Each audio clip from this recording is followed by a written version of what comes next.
भगवान वामन ने अपने आसन से कुशा निकाली और जैसे ही नली में घुसाई तो शुक्राचार्य जी की एक आंख पधार गई।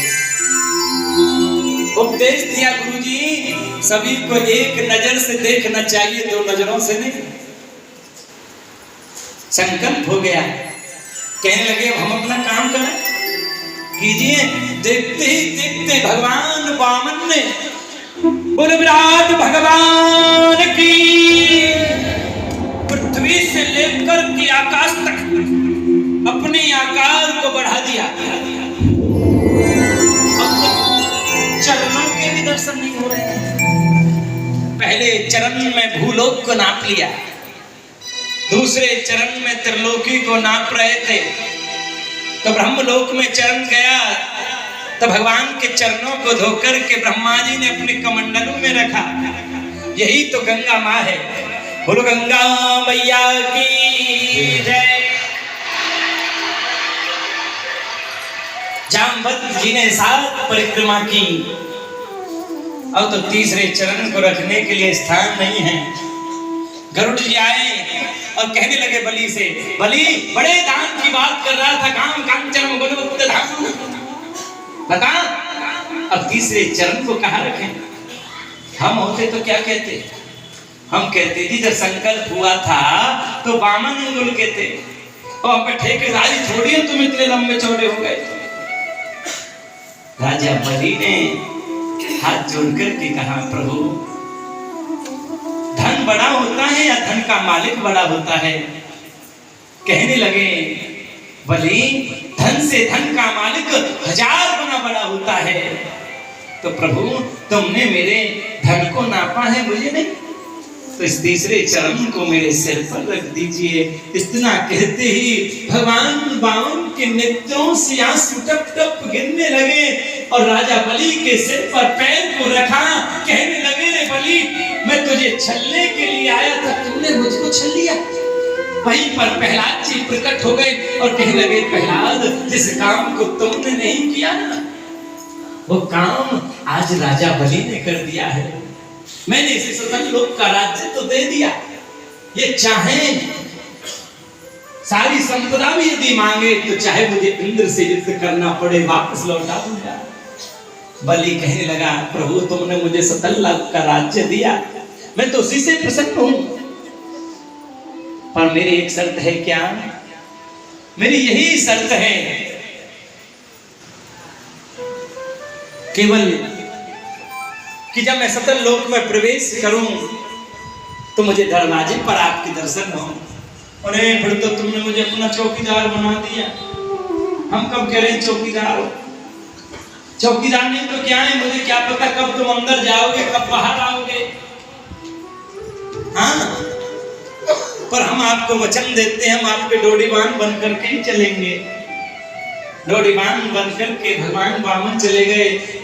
नारद जी ने माँ लक्ष्मी को बताया, माँ लक्ष्मी दौड़ी दौड़ी आई और स्वतंत्र लोक पहुंच गई। राजा बलि को रक्षा सूत्र बांध दिया। ये निबद्धो बलि राजा दान विद्रो महाबला, तेना त्वां प्रतिवंदनामि रक्षे माचला। रक्षा सूत्र बांध दिया। उसी दिन से रक्षाबंधन का त्योहार प्रारंभ हो गया। उसी दिन से कहने लगे, कहां से आए हो बहन, क्या सेवा करूं? अरे भैया तुम क्या सेवा करोगे? मुझे कुछ देना चाहते हो तो ये दीजिए। आपका जो डोडीवान है ना दरवाजे पर खड़ा, बड़ा सुंदर है, मैं इसके साथ विवाह करना चाहती हूँ। अरे ये तो साक्षात लक्ष्मी है, हमारी बहन बन ही गई है, तो बहन की इच्छा पूरा करना हमारा फर्ज है, तो विवाह कर लीजिए। नारायण रूप से माँ लक्ष्मी ने विवाह किया और वामन रूप में आज भी भगवान वामन सतल लोक में निवास करते हैं। वो लक्ष्मी नारायण भगवान की जय। सदैव भगवान कहने लगे, राजन भगवान ने सत्य के कारण ही मत्स्य रूप धारण किया। भगवान तो केवल भाव के वशीभूत हैं। भाव के वश में है भगवान, भाव बिना सब साधन छूटो, वृथा सकल विधान, जिनके बस में है भगवान, भाव नहीं तो हर मंदिर में भी है बस पाषाण, भाव हुई तो पाषाणों में प्रकट हो भगवान, भाव नहीं तो निधिवन मधुवन भीखत सब वीरान, भाव हुए तो चित देखो चित सुंदर श्याम, चित सुंदर श्याम। भगवान कभी नहीं देखता किसने मेरे ऊपर हीरे की अंगूठी चढ़ाई, या मोतियों की माला, या गुलाब के फूलों की माला। भगवान तो केवल भाव देखता है, कभी नहीं देखता। हम जो पैसे चढ़ाते मंदिर में, क्या भगवान ने आज तक मांगे? बताओ, क्या हमारी औकात जो हम भगवान को कुछ दे? अरे सब कुछ भगवान ने ही तो दिया है। मंदिर में क्यों पैसे चढ़ाए जाते?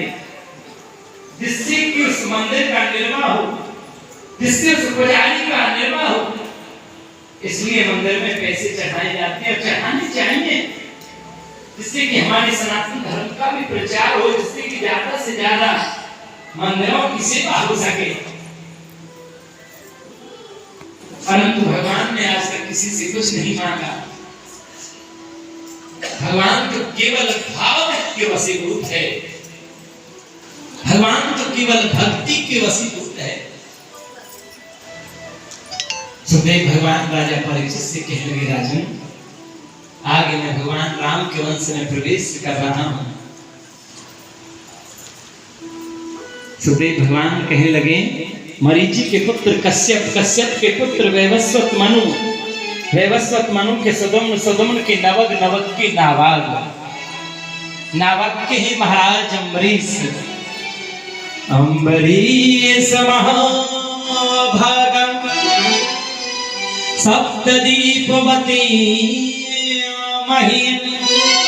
बारह भागवतों में महाराज अम्बरीश का नाम है, और प्रत्येक एकादशी को निर्जला व्रत करते, प्रत्येक एकादशी को। और एकादशी व्रत अवश्य करना चाहिए। चैनल से आपको मैं ना जाने कितने प्रमाण है एकादशी कॉलेज के पास श्रीमद् भागवत कथा। सबसे बड़ा पापी तो वो है जो एकादशी के दिन भोजन करता है, भगवान की चरणों जिसके घर में अन्न बनता है।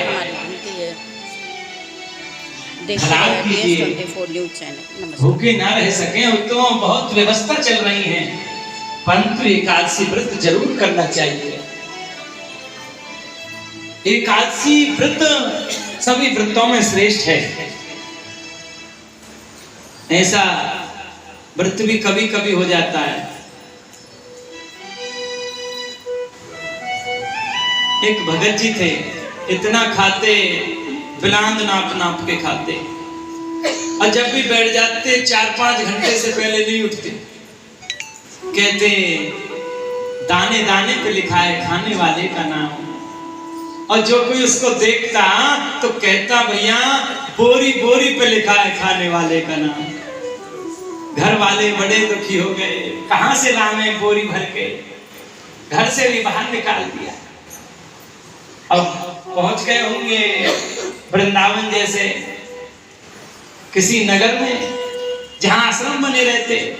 अब एक आश्रम के दरवाजे पर हट्टे कट्टे मोटे संत खड़े, तो भगत जी की नजर गई, बाबा बहुत मोटा तगड़ा है। जब मोटा तगड़ा तो खाता भी अच्छा होगा और खिलाता भी अच्छा होगा। जाके बाबा के चरणों में प्रणाम किया, बाबा प्रणाम, आओ बाबा मैं आपके आश्रम पर रुकना चाहता हूँ। बेटा आश्रम पर तो मैं रोक लूंगा, पर यहाँ का एक नियम है, क्या? तुमको गुरु दीक्षा लेनी पड़ेगी। वो तो मैं ले लूंगा, पर मेरी भी एक शर्त है। क्या? यहाँ कितने टाइम भोजन मिलता है? कहने लगे 2 टाइम मिलता है। तो पंगत एक टाइम में कितनी बार लगती है?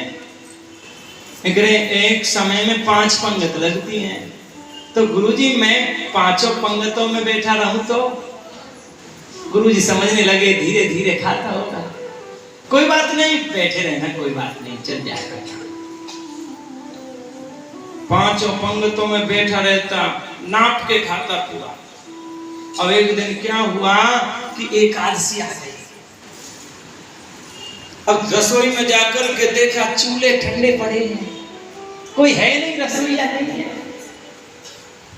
गुरुजी के पास गया, गुरुजी रसोई में तो कुछ है नहीं, चूल्हे ठंडे पड़े हैं।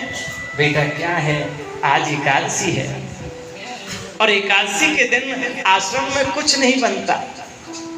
तो गुरुजी मेरी तो एकादशी हो जाएगी, मैं तो दोपहर तक भी नहीं जी पाऊंगा। हाँ तो बेटा आश्रम में रहना है तो एकादशी का व्रत करना है। गुरुजी मैं एकादशी पूरी नहीं कर पाऊंगा, फिर तो राम नाम सत्य हो ही जाएगा।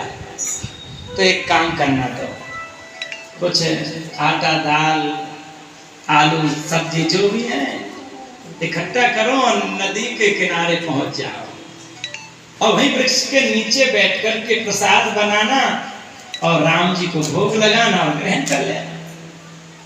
वहीं जाओ, आटा दाल आलू टमाटर जो भी सब्जी थी मसाले गठरी में बांधे, पहुंच गया नदी के किनारे वृक्ष के नीचे बैठ गया। और दिन बना बनाया मिलता था, आज बनाना पड़ रहा है। अब बन गया, अब भूख लग रही थी बहुत तेज, याद आ गया अरे गुरुजी ने कहा था कि राम जी का भोग लगाना है।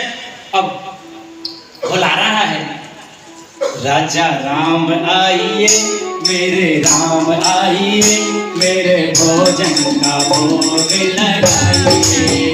राजा राम आइए मेरे राम आइए, मेरे भोजन का भोग लगाइए। राजा राम आइए मेरे राम आइए, मेरे